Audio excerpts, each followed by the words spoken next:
Puede que la industria maderera no parezca un mundo lleno de acción, política y conspiraciones, pero te sorprendería. Donde yo trabajaba, había unas 4 empresas diferentes intentando quebrar mutuamente. También había una zona adyacente que lindaba con un parque nacional.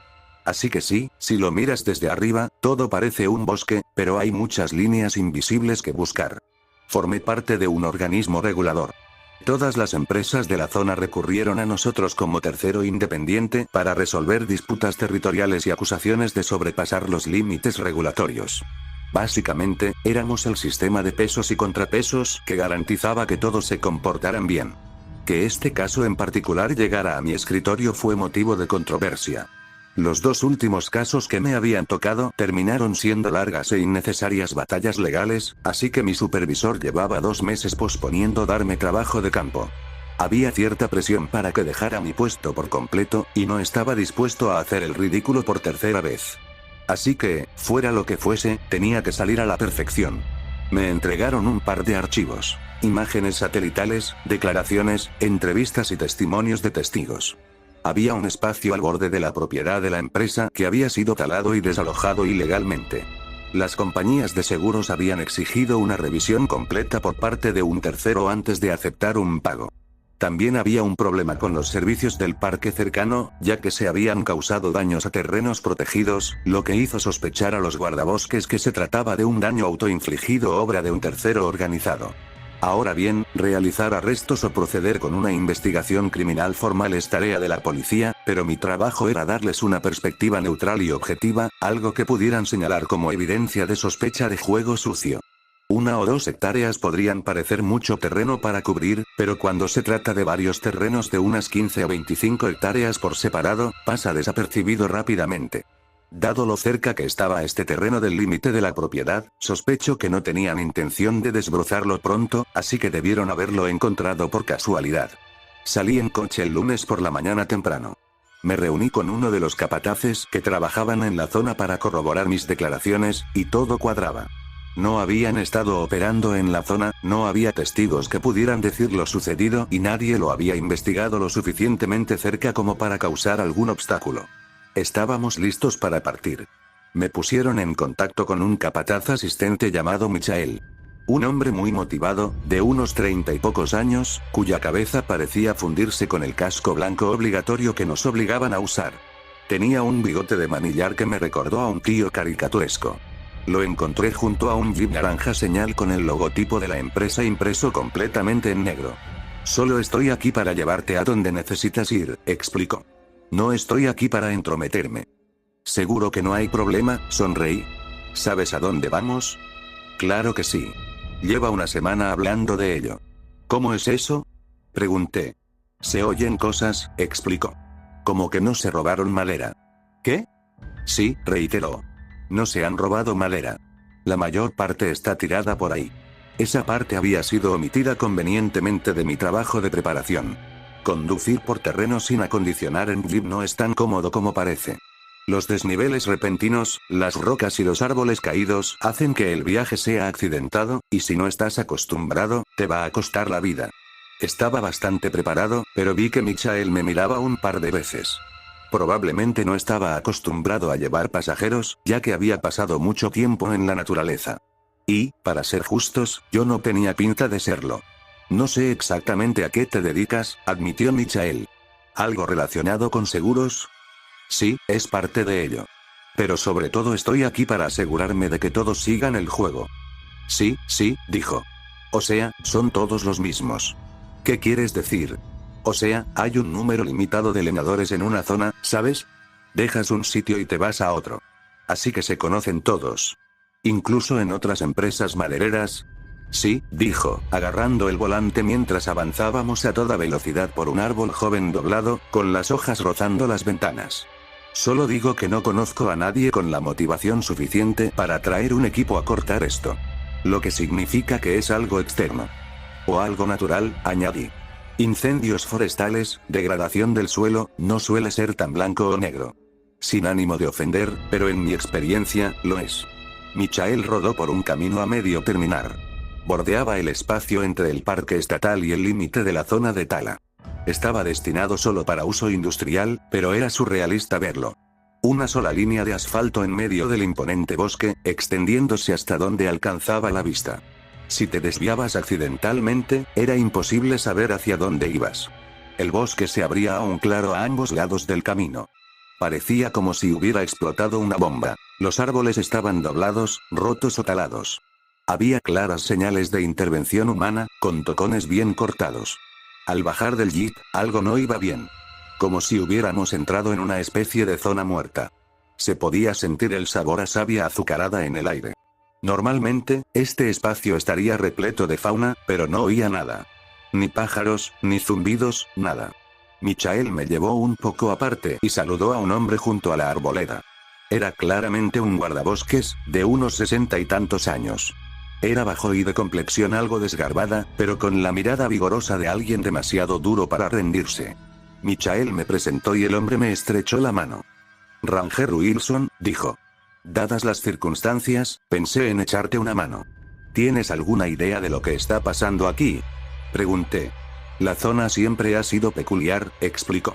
La mayor parte del daño se ha producido en el lado del parque. ¿Cuánto daño estamos viendo? El guardabosques Wilson se rascó la barbilla con sus escuálidos dedos.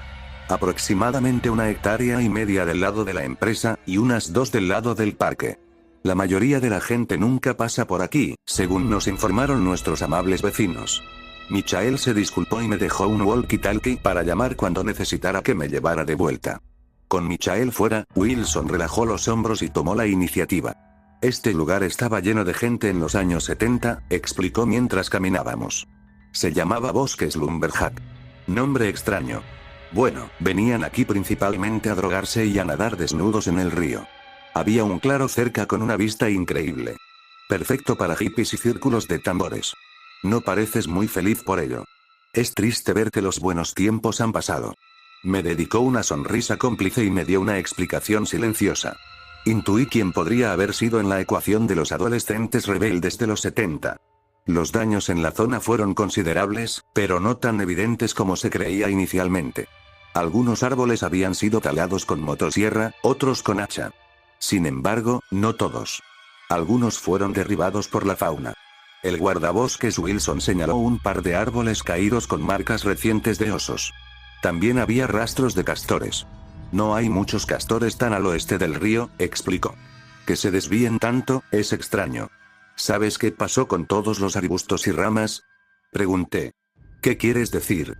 Me agaché para ajustarme los zapatos. Señalé uno de los árboles caídos, mostrando el daño en los bordes inferiores del tronco. Había ramas rotas y arrancadas. ¿Puedes ver esto en un par de árboles?, dije. Y algunos retoños han desaparecido por completo. Maldita sea. ¡Qué buen ojo! Según las imágenes satelitales, la mayor parte del daño se había producido en una especie de óvalo, sobre todo en el lado del parque. Se las mostré a Wilson y le pregunté si podíamos echar un vistazo al centro. Debía haber un punto específico donde quienquiera que hiciera esto empezó, y tal vez eso nos daría una idea de cuánto tiempo llevaba ocurriendo. Atravesar este tipo de entorno tiene sus consecuencias. Árboles caídos, ramas y rocas. Hay que tener cuidado de no resbalar, o te dislocarás un tobillo más rápido que una riada. Por no mencionar que podrías estar metiendo los dedos de los pies en un nido de víboras. Con botas resistentes o no, no conviene tentar a la suerte más de lo necesario. ¿Y por qué es Lumberjack Woods?, pregunté. No entiendo el nombre. Bueno, cuando has fumado un poco, normalmente te quedas dormido. No es tan complicado, hijo. ¿Eso es todo? Bueno, un par de personas afirmaron haber dormido lo mejor que habían hecho en su vida, continuó. Algunos venían aquí antes de un examen importante o una entrevista de trabajo, simplemente para relajarse un rato. Solían acampar un día o dos, escuchando música y sentados junto al río. Supongo que algunos lugares simplemente se quedan contigo. Supongo que sí. Terminamos junto al río, siguiéndolo hacia el noroeste. Estábamos cerca del centro, pero con un aspecto tan diferente al que Wilson estaba acostumbrado, fue difícil encontrar puntos de referencia significativos.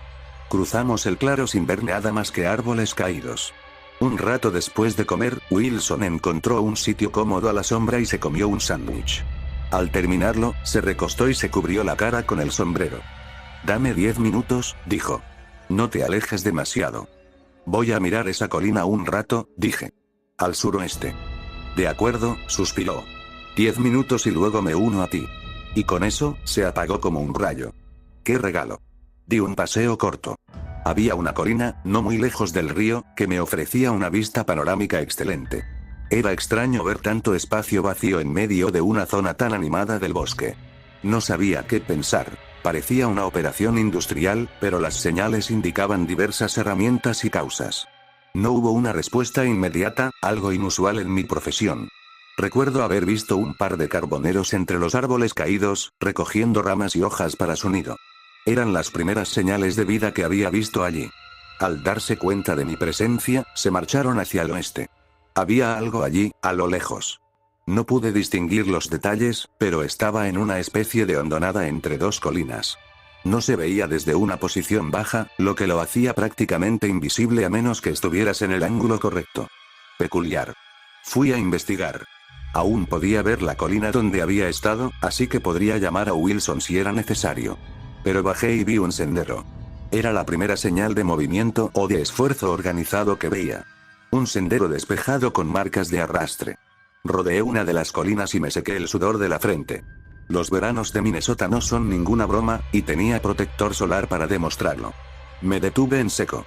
El camino se hundía constantemente en una especie de cráter.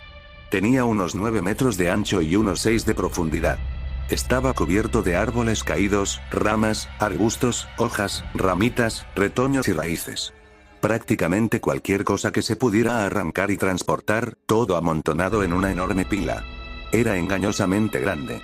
Incluso a esa profundidad, la pila era tan alta que rivalizaba con las colinas circundantes. Solo faltaban unos centímetros más para que fuera visible desde todas las direcciones. Me maravilló. El esfuerzo que supondría armarlo sería enorme. Miré hacia arriba y vi a Wilson de pie en la cima de la colina del oeste. Sostenía un pequeño hacha de mano y arrastraba un par de ramas. Sin hacer mucho ruido, la dejó caer sobre la gigantesca pila, provocando un murmullo entre las ramas. Un par de carboneros alzaron el vuelo. Y, al mirar más de cerca, vi un halcón. Un ave rapaz anidando junto a su presa. «Wilson», grité. «¿Qué haces?» «¿Eh?» Él me miró, agarrando su hacha de mano. «¿Qué quieres decir?», preguntó. «¿Qué pasa con las ramas? ¿Qué pasa con esto?». Hice un gesto hacia la pila. Wilson se giró hacia ella, rascándose la cabeza.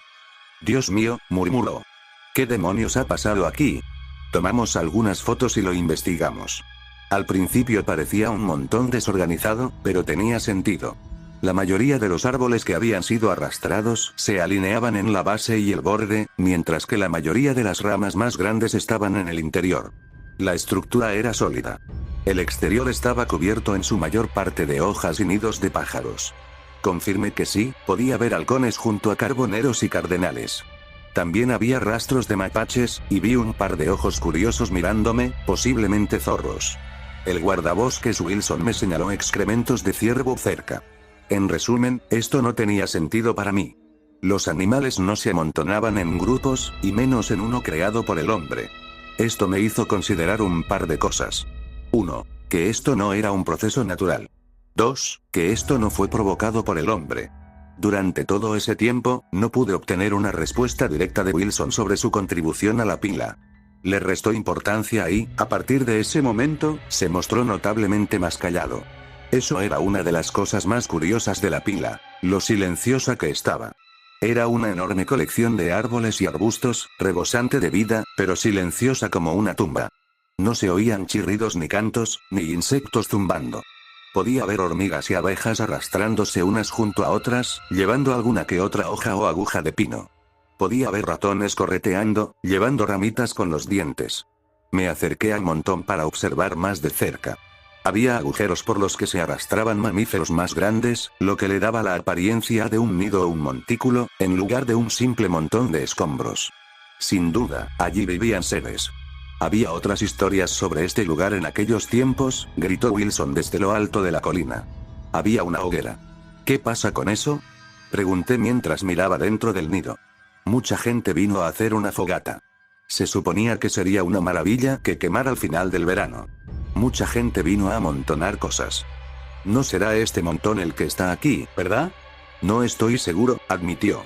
La zona se ve diferente ahora que está toda muerta. Pero sí, nunca lo quemaron. Supongo que se conformaron con construirla. Miré un poco más de cerca y vi un par de ojos reflejados en mí desde la profundidad de la pila. No me parece que esté tan muerto, murmuré. No parece muerto en absoluto.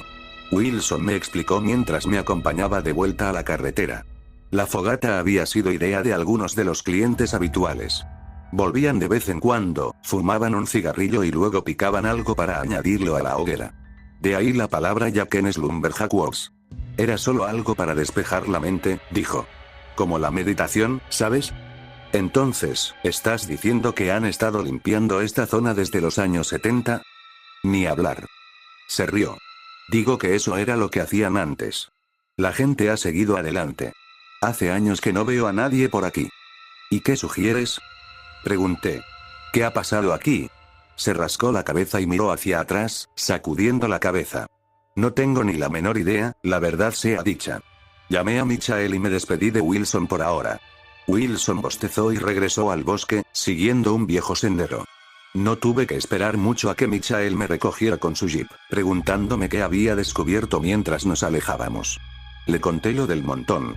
Haremos que alguien limpie eso, dijo. No debería ser mucha molestia. ¿Tienes idea de qué es? Pregunté. Parece mucho trabajo. Lo he consultado con quienes lo encontraron, dijo.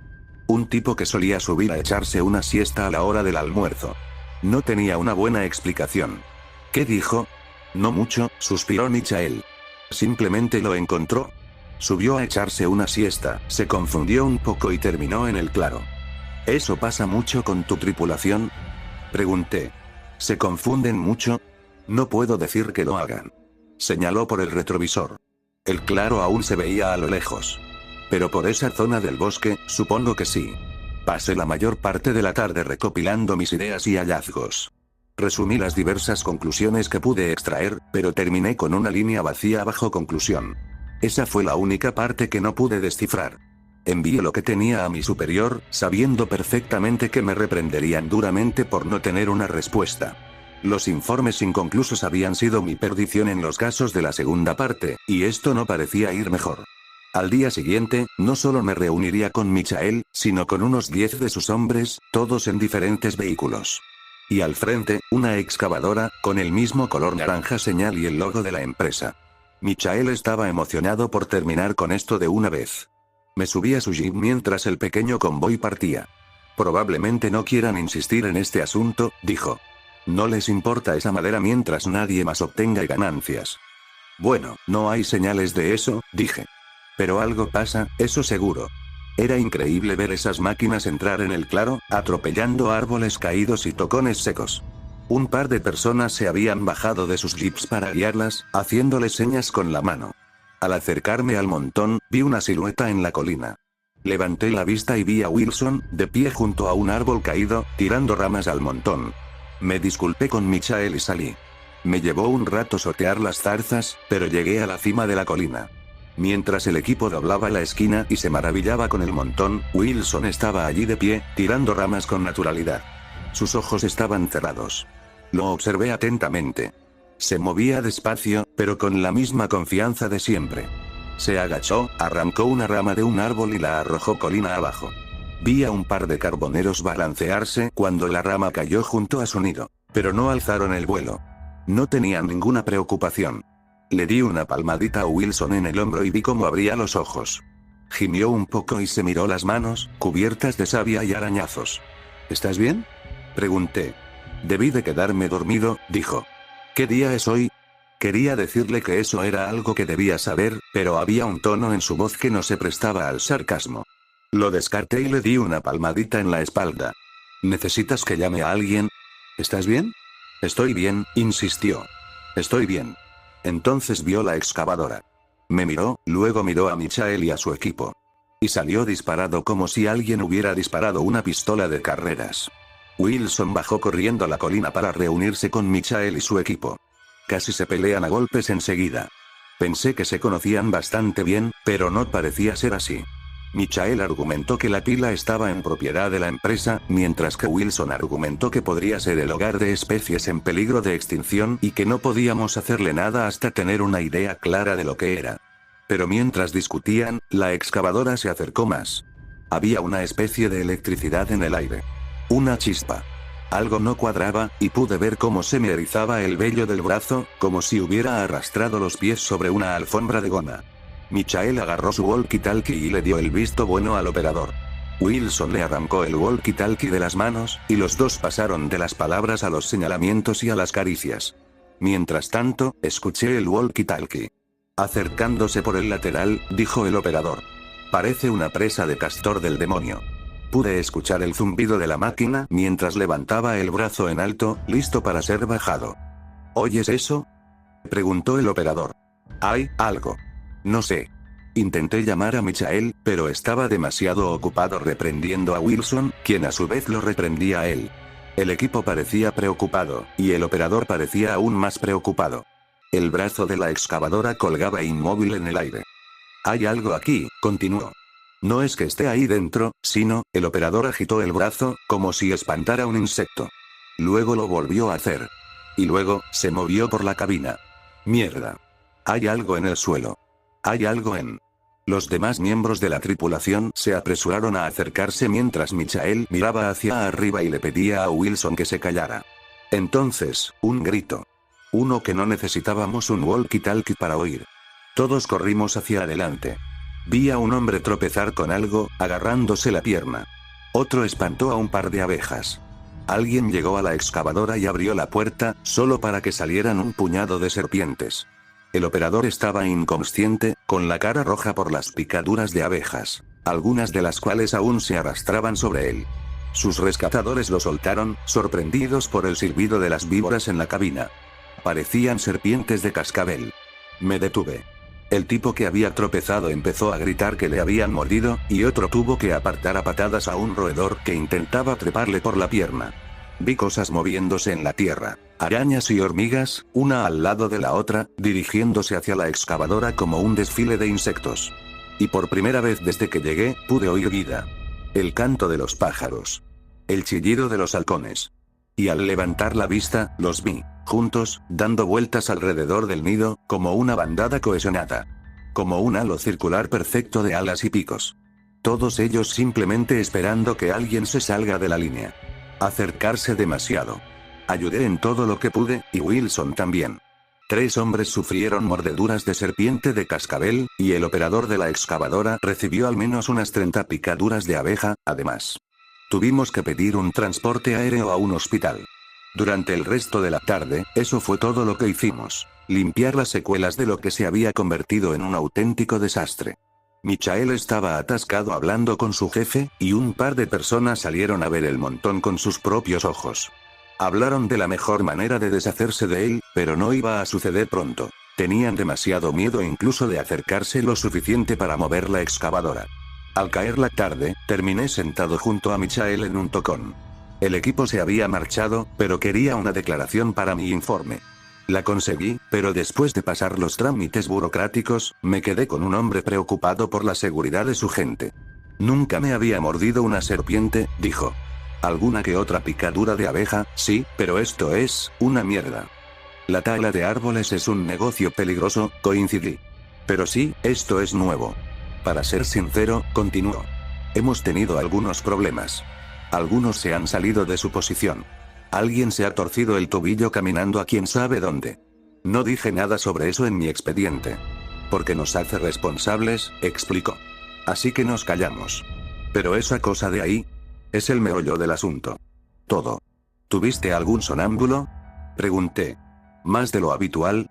Al parecer, no era tan inusual como me habían hecho creer. Michael explicó, extraoficialmente, que había ocurrido un par de veces por semana durante los últimos meses. También desaparecían algunas herramientas. Principalmente hachas de mano, para desbrozar ramas y poder alcanzarlas con la motosierra. Se había encontrado a algunas personas deambulando por las afueras del claro. No fue hasta que el capataz se enteró que decidimos ocuparnos del asunto, continuó. Y aquí estamos. Ocupando el asunto. Podría haber regresado con Michael y los demás, pero esto se estaba convirtiendo en algo que no podía ignorar. Tenía una enorme presión para llegar a una conclusión satisfactoria, y no podía hacerlo desde detrás de un escritorio. Tenía que verlo. Tenía que observarlo con mis propios ojos y comprenderlo. Llevaba un equipo de campaña con una pequeña tienda de campaña, un saco de dormir y algunas cosas básicas. Le pedí a Michael que me recogiera por la mañana. No le hizo mucha gracia, pero supuso que sabía lo que hacía. Creo que él tenía más fe en mí que yo. No sabía qué pasaría al ponerse el sol, pero tenía la intención de averiguarlo. Así que me quedé allí, observando desde la distancia. La excavadora simplemente permanecía allí, con su brazo naranja aún suspendido en el aire. Un par de pájaros habían cubierto sus articulaciones con ramitas y hojas, transformándola poco a poco en un árbol de metal improvisado. En algún momento, debí quedarme dormido. Creo que fue en la cima de esa colina, igual que Wilson. No hay mucho que decir sobre lo que pasó en ese momento. Recuerdo que tenía los ojos pesados y la boca abierta de par en par. Sentía un peso enorme, como si estuviera durmiendo bajo 60 centímetros de nieve. En algún momento, me obligué a abrir los ojos, como si intentara escapar de una pesadilla. El sol estaba a punto de ponerse. Largas sombras doradas se extendían sobre el claro, dándole el aspecto de un fuego apagado. Podía ver ciervos arrastrando ramas con cuidado por la tierra, pasando lentamente junto a la excavadora. Familias de ardillas y conejos pasaban corriendo junto a mis pies, arrastrando todo lo que podían. Y yo estaba allí parado, frente a la pila, con un hacha en la mano. Me dolían los brazos. Luego me sumergí de nuevo en la oscuridad. A pesar de tener los ojos cerrados, me resultaba más fácil moverme. Era como si algo compartiera su visión conmigo, dándome la sensación de dónde moverme y cómo. Recuerdo que algo me picó en la mano. Quizá me corté con algo afilado. Y aún así, mis ojos permanecieron cerrados y mi cuerpo ágil. No fue tanto un sueño como una experiencia extracorpórea. Cuando me dolía demasiado para continuar, gateé. Pensé en la comodidad de mi tienda. El cálido saco de dormir acurrucado bajo mi cuello. La tela transpirable meciéndose con el viento, tiñendo mi mundo de un suave tono cian. Pero cuando abrí los ojos, no estaba ahí. Estaba en medio del nido, descansando sobre un montón de musgo. El interior estaba forrado de hierba, hojas y flores silvestres. Recuerdo con precisión mis ojos entreabiertos, mirando el centro oscuro de un girasol azul. Mi cabeza reposaba sobre algo cálido y correoso. Pasé una mano cansada sobre él. Era como acariciar un neumático caliente, segmentado en placas como una armadura. Desprendía un olor dulzón y nauseabundo, como a azúcar quemado.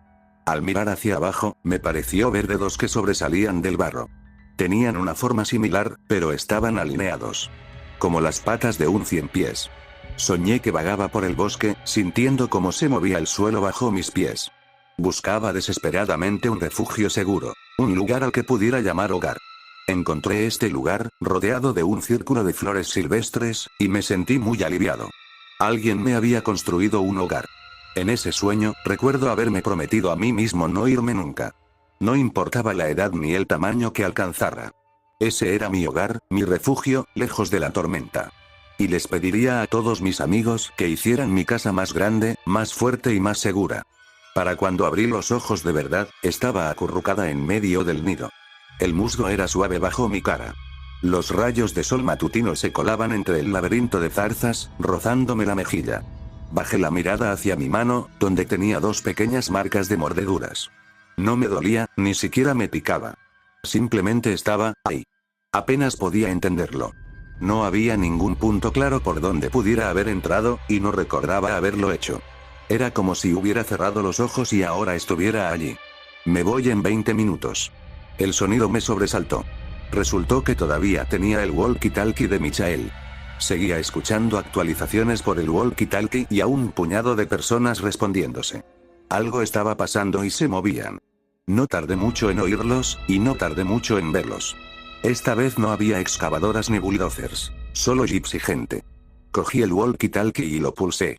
No hubo respuesta. Mi voz no se oía. Había al menos 5 jeeps, quizás 6, todos llenos de hombres con cascos blancos. Regresaban para terminar lo que habían empezado. Tenía que intentar que dieran la vuelta hasta que resolviéramos esto, pero para eso tenía que salir del nido, y no había manera. Estaba completamente aislado. La voz de Michael se oía a lo lejos. No necesitaba un walkie-talkie para esto. Todos tenemos nuestras reservas, dijo. Pero esto representa un riesgo para la seguridad. Esta es una medida para abordar ese riesgo. Eso es todo. Llevaban bidones de color naranja señal con el logo de la empresa.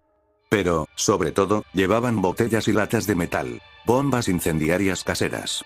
Y por sus fundas, pude ver que un par de ellos iban armados. Un pánico gélido me recorrió el pecho. ¿No veían que estaba aquí? ¿Cómo podían no verme? Intenté llamarlos, pero no hubo respuesta. Me retorcí y giré, pateando el costado del nido, pero no pude encontrar la salida. Las ramas y ramitas estaban tan apretadas que podrían mantenerme caliente durante el invierno si fuera necesario. Vi encenderse la primera llama, y mi voz pasó de una súplica apasionada a un chillido animal. Hubo un forcejeo entre la tripulación cuando dos de ellos retrocedieron, mientras los demás encendían sus bombas incendiarias. Una a una, las llamas se apoderaron de la zona.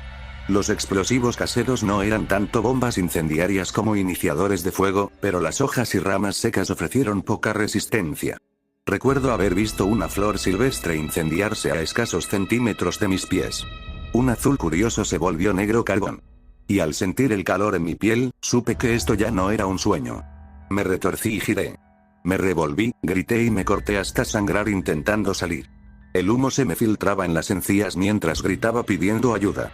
Entre las ramas, podía ver a las muchas criaturas que habían hecho de allí su hogar. A diferencia de mí, no protestaron. Tal vez se dieron cuenta de que ya era demasiado tarde. Simplemente se quedaron allí sentados, viendo cómo se propagaba el fuego. No gritarían cuando el fuego les alcanzara el pelaje y las plumas, como capitanes que se hunden con su barco. El olor a pelaje quemado me asfixiaba más que el humo. Más fuego, desde diferentes direcciones. La tripulación se dispersaba, asegurándose de cubrir todos los ángulos. A pesar de mi esfuerzo, solo logré moverme unos centímetros. No podía cavar ni apartar nada. Estaba atascado, y las llamas se acercaban.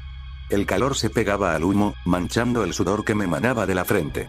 Iba a arder vivo en ese agujero, y nunca lo sabrían. Y por mucho que gritara, llorara o suplicara, no podían o no querían oírme. Entonces el fuego me llegó a las piernas. Esa primera quemadura se filtró por mis zapatos. En ese momento, un escozor en la mano me recorrió los nervios. Algo frío. Tenía los ojos muy abiertos, pero tuve la sensación de abrirlos de nuevo, como si mi visión se hubiera expandido. Y de repente, ya no estaba dentro de ese nido. Estaba afuera, junto a la tripulación, sujetado por dos hombres de Michael. «Cálmate, carajo», exigió uno. «¿Qué demonios te pasa?» Me agarraron un brazo cada uno, después de haberme tirado al suelo. El fuego, Jade. Me estabas matando. Me estás matando. Ya casi terminamos, dijo el otro hombre. Tienes que calmarte. Uno de ellos levantó la vista. Me soltó el brazo lentamente. Segundos después, el otro también. Levanté la vista y vi al grupo desperdigado por las colinas que rodeaban la pila. Sus siluetas se recortaban contra los encendedores que llevaban en las manos. Algo estaba saliendo del nido. Lo más cercano que puedo describir es como un 100 pies. Pero deben entender que esta cosa era del tamaño de un tigre. Una cosa blanca enorme, segmentada, con antenas largas como un brazo en la parte delantera y trasera. Se movía lentamente, cada movimiento de pata calculado y deliberado. Tenía manchas negras en la quitina donde el fuego la había lamido. E incluso ahora, podía moverse a una velocidad vertiginosa si era necesario. La tripulación murmuró. Un par tomó fotos. Michael se acercó con una escopeta de corredera mientras los demás le gritaban que tuviera cuidado. Una parte de mí quería abalanzarse sobre él y derribarlo al suelo. Si parpadeaba con fuerza, podía sentirme en el lugar de esa criatura. Podía sentirme arrastrándome en su lugar, en la tierra. Todo quedó en silencio cuando Michael levantó la escopeta hacia él. Mi cuerpo retumbó al sentir temblar la tráquea de la criatura. Quería que la dejaran en paz. Estaba furiosa y aterrorizada. Entonces, un disparo. Pero no de escopeta. No creo que nadie se diera cuenta de que Wilson se acercaba con la pistola en alto. Apuntó a Michael y habló. Al hacerlo, algo me dio un vuelco en el brazo. Fue como si supiera las palabras antes de que Wilson las dijera. Como si las sintiera. «Quiero irme», dijo Wilson. «Solo quiero irme lejos». Articulé las palabras junto con él y noté, de nuevo, que Wilson tenía los ojos cerrados. Igual que cuando había tirado ramas a la pila. Wilson, le respondió Michael. ¿Qué carajo crees que estás haciendo? Déjame ir, murmuramos Wilson y yo. Déjame ir. Entonces vete, carajo. Gritó Michael, volviendo su atención a la criatura. El ciempiés se movió cuando Michael levantó su escopeta. Wilson levantó su pistola. Y cuando Michael disparó, se desató el infierno. La escopeta se descontroló cuando una bala rozó el brazo de Michael. Alguien respondió al fuego. Wilson siguió disparando, aparentemente al azar. Creo que alguien le dio en la pierna. Michael volvió a disparar al ciempiés, pero este se escabulló, corriendo hacia el bosque. Se oyeron un par de disparos más. Quizás un par impactaron, pero nada decisivo. El bicho simplemente siguió disparando, y en la oscuridad del bosque, incluso un blanco sorprendente puede desaparecer. Me quedé en el suelo, retorciéndome. Tenía miedo. Incómodo. Tenía frío y, al mismo tiempo, sudaba. Déjame ir, murmuré. Iré a otro sitio. Sabía que Wilson también lo decía. Sé que los pájaros restantes lo decían. Se cantaba, susurraba y chirriaba en cada ser vivo, de 1000 maneras diferentes. Y se repetía una y otra vez, mientras todos esperaban pacientemente a quemarse. Por la mañana, el nido era un montón de cenizas. Michael solo había sido rozado por la bala, pero uno de sus compañeros lo llevó al hospital. Wilson había recibido un disparo en la pierna izquierda, pero no recordaba por qué ni quién lo había disparado. Al final, todos decidieron mantener el secreto. Una quema ilegal y un tiroteo ilegal se neutralizaron mutuamente. Mi trabajo se simplificó muchísimo al cancelarse la reclamación. No había nada más que investigar. Mis superiores no estaban precisamente contentos, pero al menos se resolvió sin problemas y no empecé las cosas. No involucraron a las compañías de seguros, y no hubo acusaciones contra las empresas madereras de los alrededores. Ninguna sospecha de crimen. En teoría, no había nada más que circunstancias naturales desafortunadas. Han pasado un par de años desde entonces. Aunque la extraña herida en mi mano ya sanó, todavía siento un pequeño tic de vez en cuando, sobre todo cuando estoy en el bosque. A veces cojo un palo sin darme cuenta o giro la cabeza sin saber por qué. El guardabosques Wilson se ha retirado de su puesto, y sospecho que este incidente fue lo que lo llevó al límite. Al recordarlo todo, sé que algo sigue ahí fuera. Cada vez que cierro los ojos con fuerza, aún puedo oírlo pidiendo ayuda a todos sus amigos. Está construyendo una casa. Una más grande, con más amigos. Quizás la próxima vez nadie lo note. Hasta que lo hagan.